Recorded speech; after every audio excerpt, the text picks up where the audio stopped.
তোমরা কি জানো আমাদের পূর্ব মেদিনীপুরে রয়েছে এমন একটা মন্দির, এমন একটা আশ্রম যেখানে গেলে তোমার সমস্ত রকম ডিপ্রেশন এক মুহূর্তে দূর হয়ে যাবে, মনে একটা আলাদাই শান্তি অনুভব করতে পারবে।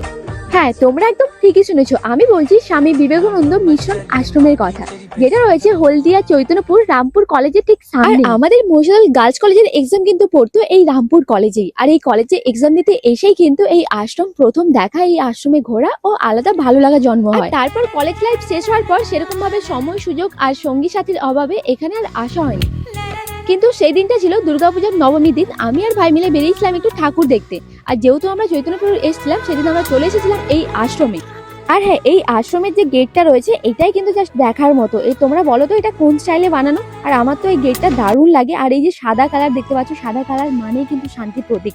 আর আশ্রমের ভেতরটা না একদম শান্তশিষ্ট, নিরিবিলি প্রকৃতি, প্রাকৃতিক সৌন্দর্য, একদম মানে আলাদা একটা শান্তি বিরাজ করে ভেতরে, যেখানে লোকজনের কোলাহল নেই, পাখির কুহু কুহু ডাক, সাথে একটা নিরিবিলি পরিবেশ।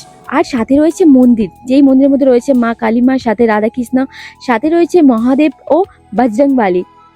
আর সবশেষে একটা কথা তোমাদের সঙ্গে শেয়ার করি, আমরা যখন কলেজে পড়তাম না তখন শুনেছিলাম যে এই মন্দিরে নাকি যদি কোনো কাপল আসে তো তাদের নাকি ব্রেকআপ হয়ে যায়। এটা কি সত্যি?